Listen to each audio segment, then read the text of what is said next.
the west side of Chicago, it's the Greg Struss Show. I'm Scotty Joe Vegas, inviting you to stay tuned for the next 30 minutes as we discuss how great Mike Parker is from Channel 2 News in Chicago, and bringing you a week of topics.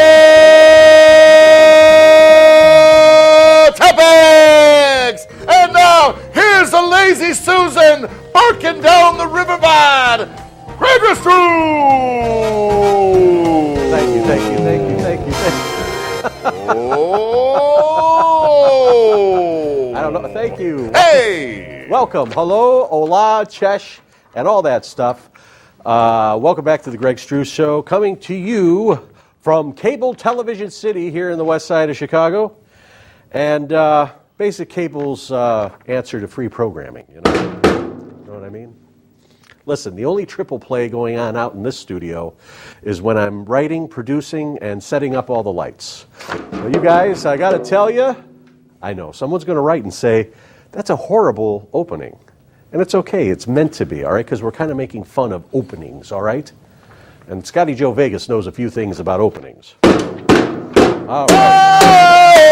Oh, yeah. Now, one time, when we were having an emergency out here, we dialed 911, and you know who arrived? Jimmy Johns. No, the cable repairman. You know, everybody's talking about this. What is this? Everybody's talking about, what are they doing, cable cutters or whatever it's called? You know, when you get rid of your cable TV, which we hope you don't, because that's one way that you get to watch us. But thankfully, through the internet, you're able to watch us as well. But I think I got to cut my cable. I really do. Why is that? Because there's no joke here. Oh. Because it is now like around $200 a month. Good Lord, what are you doing? And I'm thinking to myself, okay, I have cable TV, I have internet, and I only watch like 3 or 4 channels. So it's kind of like getting ridiculous, and I don't like it. I don't like it either, damn it.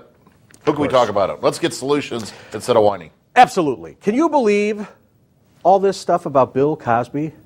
I wasn't done yet, but Go ahead. I'm almost shocked, but man, it don't look good. He is going to court on charges. It isn't criminal sexual assault, but it's something, and it's not rape, but it's something in Entrapment. that category where he allegedly drugged women. Now, 50 people have come out and said, you know, something's going on here and something's just not right. So Cos's defense team is trying to, you know, fight this evidence, okay, because they want nothing to do with his pudding pop. Did I step into your shot? Oh, wait, I got to step into the shot. All right, are we here? Let's see. Oh, no, this shot, right over, this camera right over Camera here. 3. Camera 4. No, camera 4. Camera 6. No, camera 2. Okay, here I am. Hi. All right, so, yeah, okay, so on the pudding pop. Now I'm going to move out of the way, and then you can take back over here. All right. See, we get to direct the thing, too, from where we're standing. So, I don't know. Anyway, we have a great show tonight. Yeah! And I think they've been getting better. I think we've had some interesting things. We got a lot of feedback from a lot of people, and they yes. And Aunt Jaja was here last week, also a.k.a. Aunt Jean. And here Scott decides to, like, pummel me before the show. Look, I want to preface this by saying I hate the restaurant we go to, all right, after the show. It sucks. He's like, I don't want to tell you it sucks because I know how sensitive you are. Sensitive, very sensitive. Yeah, at the tip. Very. And so he's like, the bread's not good for us. The pop doesn't taste good. Doesn't taste good. He's like, I had the Big D for days afterwards. And I didn't get diarrhea from there, but the coffee sucks. And then he goes on to talk about how Aunt Jaja is saying, I don't know what's wrong with Greg. He just seems like he's, I can't win anywhere I go. All right? I'm like, I was happy to see her. I'm glad she came in. But she would be happy with you this week. You were a little different last week. How was I last week? Are we really want to talk about it? Yeah, I thought we had a great show last week. Oh, we had a great show, but you just seemed somewhere else. You just were like... Maybe that's why it was a great show. That's why. That's why. Yay! Sometimes that happens, you know. You have a great show, you got to be someplace else. Like right now, I don't know where I'm at. I'm here. I'm here in spirit. And I've decided that I'm going to try to go with a beard. Now, I think this is about a week, all right? It's about a weekend. And I think that it's going to be my new look. I got chicken cooking in the microwave. I got a 3-day beer. All right, let's see I two. don't want to shade. Let's see two. But I'm doing all right. Yeah. We got to do a show, damn it. Damn it! We have a week of taboo. Hello there. Hello. We have Chemistry. Okay. a week of taboo topics. And my friend on Facebook, Mike Parker from CBS, as I'm sitting here like salivating all over the place, all the greats are retiring now. Ron Majors is leaving. Actually has left by the time we... Big horse player, go ahead. Yeah. Mike Parker's been at CBS 2 for a while. We'll talk about this in a minute. He's a reporter at large, general assignment reporter, one of the best, I think, in the business. And Jay Levine retired from Channel 2. And I'm Len O'Connor. And do you remember Jay Levine? I remember as a kid, we were kids, and he had a show that was on Channel 7. It was a Friday night talk show, and I remember him getting wrapped up in plastic. Yep. Okay, remember that phase when you wouldn't lose weight, you'd lose inches by being wrapped in some kind of thing. I think that lady ended up doing our show back in like 90 or so. Wow. She wrapped me up, and I don't know. The only wrap I like is Saran wrap, and that was the one. But Jay Levine, of course, was at Dixmoor when our mayor killed himself. He was there on the front lawn, and I was going, "That's Jay Levine." Really? Yep. He's married to Mary Ann Childers. Mary Ann. And Mary Ann Childers. John Cole would say, "Back to you, Mary Ann." Yeah. Mary Ann Childers was on Channel 7. She was on Channel 7 for years with John Drury at the 10 o'clock news. She looked like my cousin from Stickney. Yeah, so we don't know if I think Jay Levine and Mary Ann Childers ended up meeting when they were at Channel 7 together and then ended up going to Channel 2. And I don't know if this interests any of you, but it always interests me because I like talking about our broadcast brethrens and people that have been in this business for many, many years and certainly are, I think, what Chicago television is all about. Does that help? Afternoon delight. Anyway, I'm Greg. This is The Greg Show, and we are reinventing community television from the west side of Chicago and all around the globe. Thank you for joining us, and we'll be back in just a moment.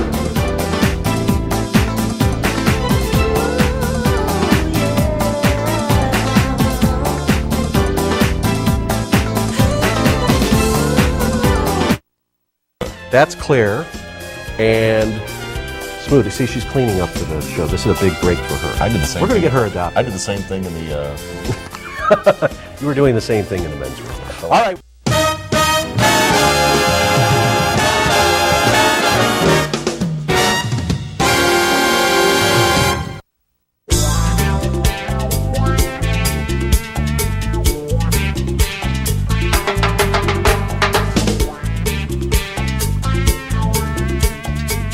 And we are back.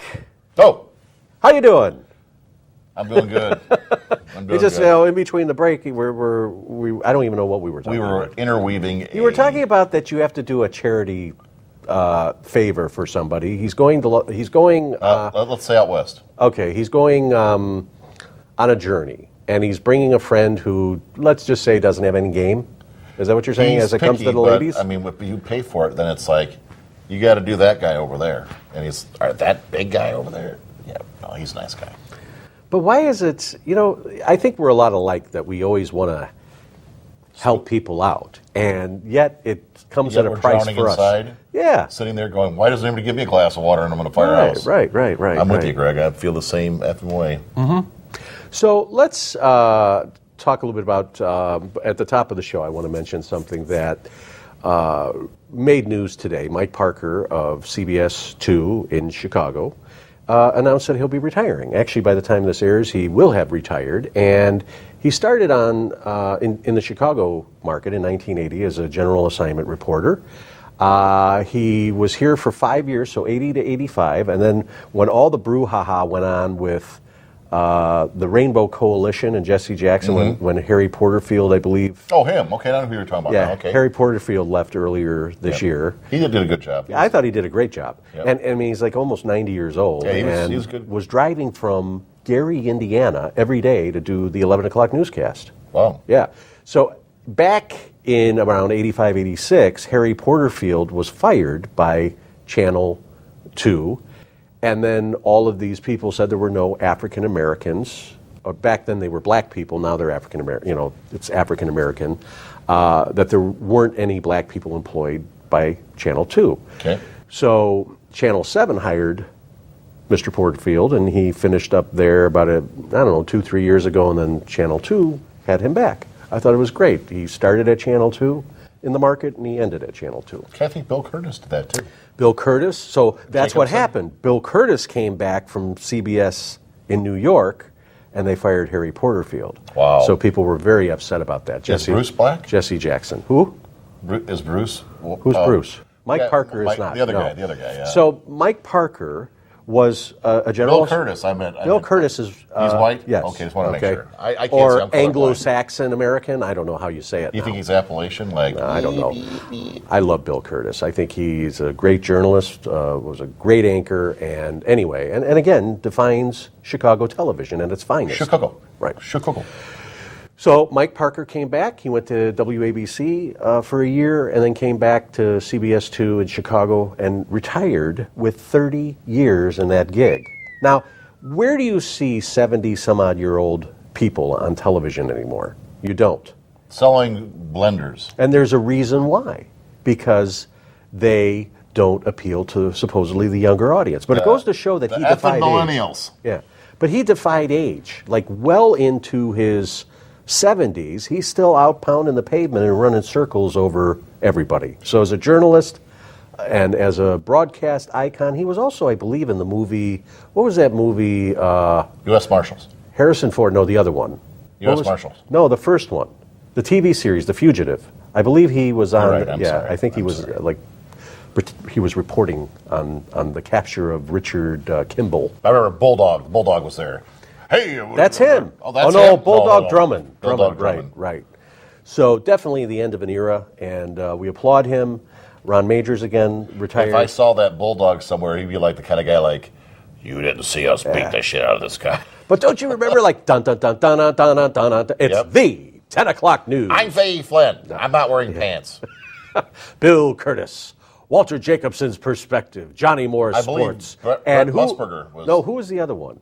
Who was the weather guy? And something Volkman.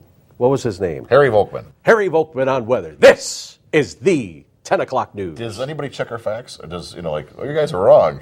Doesn't matter. We're a community television show, okay. all right? So we do our best. We sniff glue in the back room. Come on Right. down by. But anyway, I just think that it's terrific when people have a long run and they have an association with their audience and with a brand, and they're able to go out on top and on their terms. So I'm very happy for him. And a funny story is, on Facebook, we're Facebook friends, and I used to always go and post the Dean Martin roasts. Okay. And there was this really funny thing with Foster Brooks, who used to always play the role of an alcoholic. Yes. And I'm sure some of us can identify with that. But he was like, he played that role so well. And I remember I posted it on my page, and Mike Parker said, I really enjoyed that. So that was it. So that's my only Mike Parker story. Wow. Fun stuff. Weird. Yeah. Now, Scott also talked about doing a web search. When you do a web search on the shows, he's right. Because last night I was looking at Yahoo. Oh, really? And the shows are not all on It's Yahoo. like, who are you guys? Yeah. And it's like, but on Google, oh, it's like, yeah, so you got the bread, the butter, but not the bread or the butter from the place that I like to go to. And whoa. But anyway, do a Google Whoa. search. Hold on a minute. If you do a Google search with Greg Struss Show, you see all of our shows. Right? On that website. Our shows? Yeah, all of our shows. I thought it was the Bob Boudreaux show. The Bobby Mudra Doesn't that Show. sound good? And from Skokie, Illinois. Here, no. It's Bobby Mudra. Bobby Boudreaux. Okay. So Aunt Jaja came out last week. Hey, Aunt Jean. But you got to quit saying the other part. Just say the Aunt Jaja. It's understood. Okay, Aunt Jaja came out last week. Vegas. And I was so happy to see her. And then Scott comes in and he prefaces our conversation. When you preface something, you talk about how you kind of do like a little tease into the conversation. A backhanded like, compliment. Yeah, like I don't want to jack you up, but this is what was said. So I'm feeling pretty good today. And I thought look great. And I thought I did pretty well last week. And Scott comes in and he says, by the way, Aunt Jaja Thank you. is worried about you. Yes. And I'm like, and why is that? Because you just didn't seem yourself. And I'm like, what is myself lately? Not this. This is a good guy today. This guy See, here. but today I don't feel, truthfully, today I don't feel like I felt last Well, I week. can tell you that. I'm wearing a big shirt. I don't feel bloated. I feel like I look pretty good. I got like the stubble going, and I'm going to get a new look. All right? I got stubble going too. Yeah. Where? Down there. Okay. I don't understand that whole thing either. Like when men decide to shave their chests and shave their, and it depends what you like. But I don't understand that. Women shave, men shave. Like men shave So you their chests. prefer a chia pet, or do you prefer? I prefer hair on my chest. Okay, I'm with hair on your chest. I'm talking about the junk extremity landing strip areas. I prefer hair. Yes, Really? I do. Absolutely. Do you floss your teeth when you're down there? No, just trim, trimmed. But I just don't understand this whole thing. Last week we talked. I don't I even feel know like how a baby when I'm clean. I'm like, yeah, go back, go. And then somebody comes by with a wash rag, and it spanks you. I'm just like at the nursing home, like, there's two of them down there, and if one moves, let me know. Okay, and you're talking about a wash rag. So this week I had a patient, and I want to try to preface this conversation, who has Crohn's disease. That means you can't poop or something? Crohn's is where something happens, and you remember... Spasms. It's well, time to get I out. talked about, Everybody out! It's a very... I guess it's not really a form of cancer, but it aggravates something in your colon or intestine. I got a friend with Again, I don't have any background research on this, so please bear with me, if you will. Deal with So it. a colostomy is like on the side. And when you have cancer or an issue with your bowel, the doctor will cut and reroute into an area right around here or right around here. I don't know if it's on the left or right again. So the people will have to go in a bag. It's called a colostomy bag. Now, an ileostomy is in the middle. And do you know, I'm talking to this guy, and I said, well, what is an ileostomy? So he decides to just lift it up, and it was the most disgusting thing. I believe 3 people at the Elmhurst nursing home just hung themselves to listen to this bit. And I'm just like, but this is what we deal with. And this is like really serious. I said, so do you think that your heroin use had anything to do with aggravating your colon? Absolutely. And he said yes, and he still continues to use. So it's a very powerful dances with drug. her, he's 16. And it's just kind of like this. It's like, okay, and what do you do? It's like, I'm not making fun of it, but I sat down. I went home, and this was a time that I almost wanted to call you because I was so disgusted. Like I'm thinking, like it hit me. Like, you have a rough day at work, and you just hear a bunch of stories, and your friends aren't around to call. Gotcha. So I tried calling my coworker. She says, I don't. This is another thing I don't understand. I had a traumatic brain injury, and it reprogrammed myself, and I can't talk about that stuff anymore. So I think to myself, well, if you had a traumatic brain injury, how do you even remember what you used to like? You know what I mean? Wow, you just were Sherlock Holmes there, didn't you? You figured it out, boy. Good job. Are we recording? Okay. And I have had it with people's bullshit. I mean, that's just where I'm at today. I wouldn't bullshit you. Like, when I isolate myself from you, it's just because I'm not me, and I don't want to. And you're like... and here's another thing. And don't give me half text messages and like going to it. I'm not a texting man. On the phone, I'm like, yep, that's great. I love meatloaf. Yeah, great. Okay. Bye-bye. And would you have taken my call to talk about the ileostomy? It was the most, it's like this bag, okay? It goes from here. First of all, it looked like Genie's bottle. You would have to make sure that you would take the healthy step of communicating to another human being. Oh, okay. All right, on that note, Jesus loves everybody. Jesus loves everybody. I can't seem to win. So this other guy, I own it. I try to own it. If I make a mistake, I'll say, look, I apologize. I'm sorry. You're human. And then if you continue going off, so this is what happened. Oh. There's a scene that starts. So in my personal life, I don't feel that I have a lot of patience with people in my personal life. In my professional life, I have a lot of patience for people. Okay? I would give you about a 70% grade on that. Yep. A 70% in personal life. Yeah, you don't see me professionally. Well, I mean, I assume that your anger to your normal people are because you're giving so much to be patient with the sick people out there that you're trying to help. Because you're just like, here's a glass of water. Okay. Yeah. So there was another person who I decided, okay, look, We don't have names? Go the extra mile. We'll call him Bill. No. Can we talk about a friend of mine? No, we're talking about me right now. I mean, after this. Yeah. So I'm like, I made the mistake of giving my phone number. And then it's like every 10 minutes. Well, and I'm like, look, I'm not working right now, and you're really starting to become demanding. What are you, Richard Dreyfuss and Bill Murray? Exactly. It's like, look, when does the clock hang up? When's our commercial break coming? I don't know. I'm looking for a cue. I'm going to say that's about 25 minutes. No, it's not 25 minutes. Do we know where we're at? You were saying that somebody was attacking you on Facebook. Do you know where we're at? And they were a certain past friend of mine, and what's that all about? When you got attacking me? I didn't understand that. Okay. So what are you talking about? Facebook and people that approach other. Oh, this would be a taboo topic. I'm sorry. Okay. I'm sorry. That's waiting. Okay. Well. So what would you do? Like, my problem is that I'll open myself up, and then when I get irritated with people, I cut them out. It's like. Agreed. And I think that's normal. I think it's normal that if you've already drawn the line and said, look, this is what I'm willing to do to help you, these are the boundaries, please don't cross them.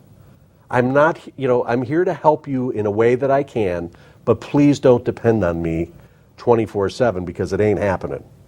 All right? I'm going to help you in a way that helps me help you, but I'm not going to be at your beck and call and you're demanding whatever. So this guy finally texts me for the 5th or 6th time, and I said, you know what? You're starting to get demanding, and I don't have time to run all over town for you. Take care. And that was it. Why don't you have him watch the show? We need followers, damn it. But here's the deal, okay? Based on a lifetime of making certain decisions, this is how our life ends. All right? If I die alone, and it's probably looking quite likely that I will. Your dog would be taken care of. These are choices that we make. If we have a life full of loving, supportive people, those loving and supportive people are with us, right? Yes. But if we're tired of these so-called loving and supportive people who really aren't, then it's like there's a choice. Yes. Some of us like to be alone. Some of us like to be in the abuse. Because we always said it's abuse. Mm-hmm. So know the difference between abuse and non-abuse. And make yourself be around safe people. Right. People that make you breathe easier. When you go to their restaurant, you're like, you know what? Not the restaurant that I'm going to take a big dump because I feel great and everything's great. Now, the place we were going, did you feel safe enough to take a big... No, their bathroom's horrific. One time the kid that waits on the tables, he was taking a big double deuce in there, and I was like, it was in my mouth, and I'm like, Well, did I ever tell you about the guy that was hanging out? He looked like William Conrad. Yes, I know. And he's like, what do you do? And I said, well, I do counseling. And I shouldn't have said that. He's like, well, I've got problems. And I said, I really don't. Is this the guy with the mom that was at the other restaurant? And I'm like, and then we go to the other restaurant, and he's there. That begging the waitress that went back to New Orleans, wherever she was. Yeah, I think it had to do with something with leather or something. I don't remember what that. But. So I'm just like sitting here, and it's like and then he's like coughing, and then smoking, and then having the inhaler, and I'm like, oh, that's healthy to be around. Well, I have problems. I'm like, okay, have you thought about talking to somebody else about them? Because I'm about ready to eat. You sound like somebody else I know. My aunt, she blew a guy off that was hitting on her. Oh, Jaja, hitting on Aunt Jaja, and she blew him off because she wanted to eat her supper. That's how isolated and what a horrific thing to do. You can put down the bread, honey. You're not that hungry. Yes, honey, I'm going to have... Why don't you sit down? I'm going to eat something, okay? No, she blew him off. She's like, okay. And you know what? I struggle with food, too. I eat every day, and I'm not hungry. And this explains why I'm full, okay?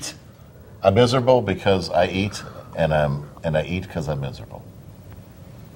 That's all I got. Yeah, we all have vices. And some of us, and in the 80s, it was Miami Vice. And when you see a whole wall, when you go to a counseling session, you say, what happens if you suffer from all that stuff that's on the board? It says, you need years and years of therapy. Yeah, but that was my Safe People class. So you had a class on safe people? Yeah, there's a whole thing on YouTube. Where are and you? Stuff. When I got done with the class, I was brokenhearted. That's what was wrong. I had a broken heart. And I think this is really important because that's something that I now talk about with clients is I want to create a safe environment. But here's the deal. If you start saying you're going to hurt yourself or you're going to start hurting someone else, then it's a big issue. But otherwise, and you know, it's refreshing when men come in and they cry. Because you know what? Men don't cry. And when they come into the office, they feel comfortable enough. I wish, and sometimes I feel comfortable enough that I want to cry. I want to cry right now. Tell that guy to a WW2 veteran who had to stab a Nazi or a Jap in the back. But you're right. A what? A Jap. A what? A Nazi? But what I'm saying is, I cried today from the Samoan kid who sang "One Somewhere Over the Rainbow." And if you're ever having a day where you need to like start off fresh, man, that kid, he's fantastic on there. Who was that Susan whatever? Wasn't she Samoan on American Idol?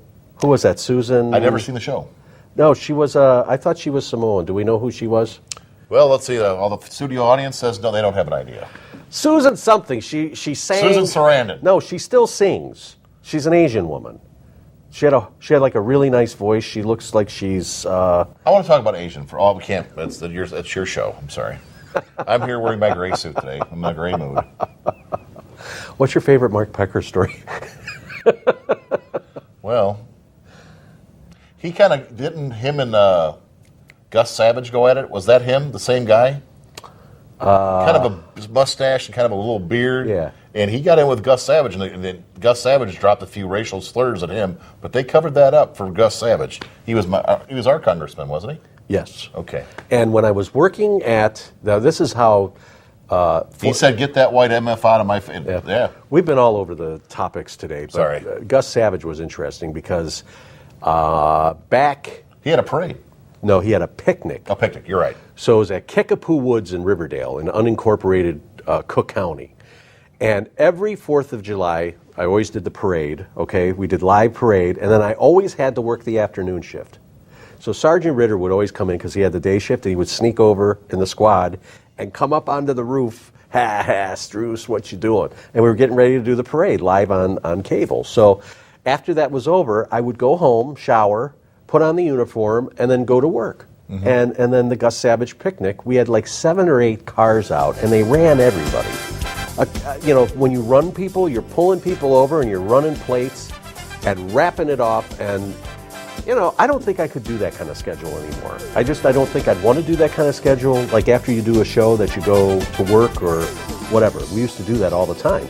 Yeah, kind of like you get a car all day and you go do your other hobbies and you womanize and all that stuff. And then you come to do the show. So it's and then you do the show, and then you have to go to a restaurant where the effing bread sucks. Have a cup of coffee and send it back. And the people are all chemically dependent that are waiting on us. Another goddamn cup of coffee that sucks just as bad. The butter's good. They're friendly people. It isn't about that. It's where I am at right now, and bonds were made, yes, but it's time to break them and move on. Not move on. It's just that. And he told me today. He's like, I don't even think you like the steak. He's like, I don't even think you tasted it. I think that something else is going. And I'm going to think about this. Thank you. All right.